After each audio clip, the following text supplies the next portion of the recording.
Hello viewers, আসসালামু আলাইকুম। Welcome to my channel cooking world of money. নিশ্চয়ই আল্লাহর অশেষ রহমতে সবাই ভালো আছেন। সবাইকে ঈদুল আজহার শুভেচ্ছা জানাচ্ছি।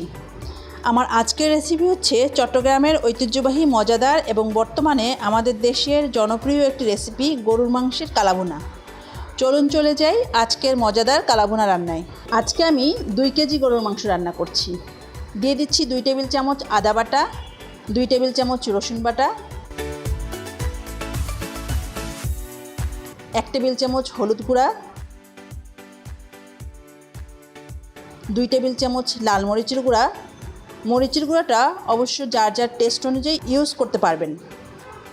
1.5 টেবিল চামচ ধনিয়া গুঁড়া, 1 টেবিল চামচ জিরা গুঁড়া, পেঁয়াজ কুচি দিচ্ছি আধা কাপ পরিমাণ,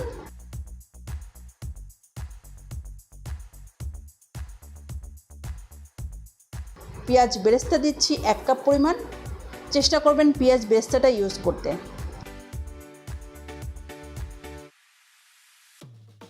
হাফ চা চামচ পরিমাণ জয়ফল গুঁড়া দিয়ে দিচ্ছি।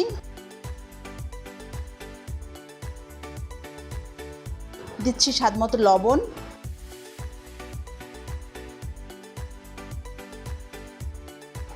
রান্নার রেগুলার তেল দিচ্ছি 1 কাপ পরিমাণ। মাংসগুলো মশলার সাথে খুব ভালোভাবে মাখিয়ে নিচ্ছি। আমি মাংসটা যেই পাত্রে রান্না করব সেই পাত্রেই নিয়ে নিয়েছি।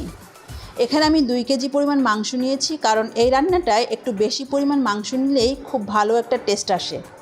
আর যেহেতু মাংসটা একটু কষিয়ে কষিয়ে রান্না করতে হয়, তাই মাংসগুলো স্ট্রেন করে অনেক ছোট হয়ে যায়। আর সেজন্যই আমি মাংসগুলো একটু বড় বড় করে পিস করে নিয়েছি। মশলা মেশানোর কাজটা খুব ভালোভাবে করতে হবে, যাতে মাংসের প্রতিটা পিসে মশলাটা লাগে। মাখানো শেষ হলে চুলাতে বসিয়ে এবার কিছুটা গোটা মশলা অ্যাড করব। দিচ্ছি 4 পিস দারুচিনি, একটি জয়িত্রী অর্ধেক করে গুঁড়ো করে নিয়েছি, সেটাও দিয়ে দিচ্ছি। কালো এলাচ দিচ্ছি 2 পিস, স্টার এনিস দিচ্ছি 1 পিস,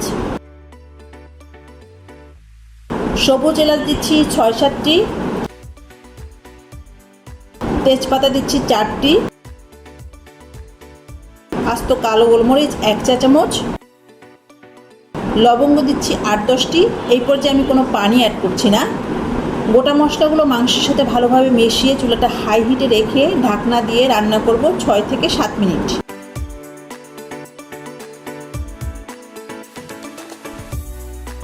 সাত মিনিট পর আমি ঢাকনাটা খুলে নিচ্ছি। দেখা যাচ্ছে মাংস থেকে বেশ খানিকটা পানি বের হয়েছে।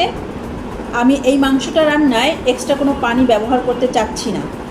এখন আমি চুলাটা মিডিয়াম লো হিটে রেখে ঢাকনা দিয়ে রান্না করব। আর যেহেতু পানি ইউজ করব না, নিচ থেকে লেগে যেতে পারে, তাই কিছুক্ষণ পর পর নেড়ে দিতে হবে।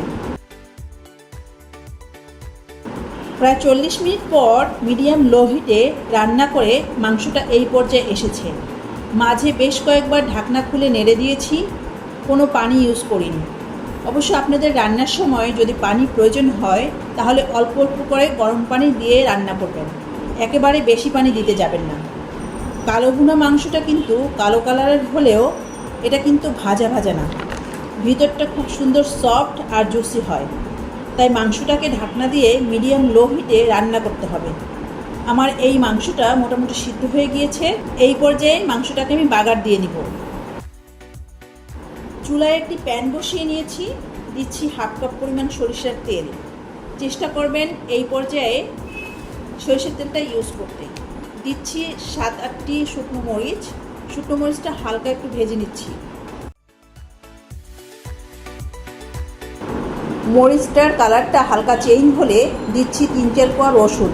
রসুনগুলি আমি বড় করে কেটে নিয়েছি। আর দিচ্ছি পেঁয়াজ 1 কাপ পরিমাণ, এটাও আমি কিউব করে কেটে নিয়েছি। এবার সব কিছু একত্রে হালকা একটু ভেজে নেব, খুব বেশি না, হালকা ব্রাউন কালার করে নেব।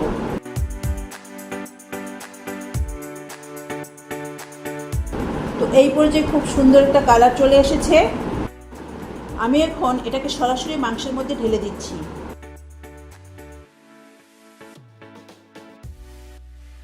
এখন এই বাগারের মশলাটা মাংসের সাথে খুব ভালোভাবে মিশিয়ে নিচ্ছি। মাংসটা কিন্তু খুব ভালোভাবে সিদ্ধ হয়ে গিয়েছে আর কালারটাও মোটামুটি চলে এসেছে।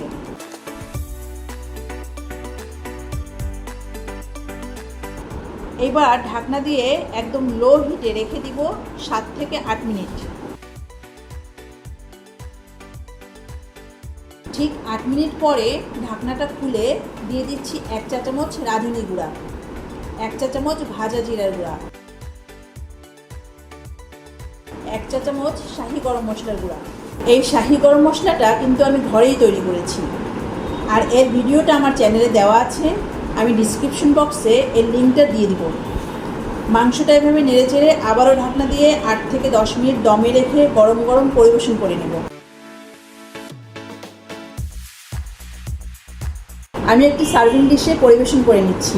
বোঝাই যাচ্ছে আলহামদুলিল্লাহ কালাভুনার পারফেক্ট একটা কালার আসছে ঈদে আপনারা তৈরি করে নিতে পারেন কালাভুনার এই অথেন্টিক রেসিপিটি।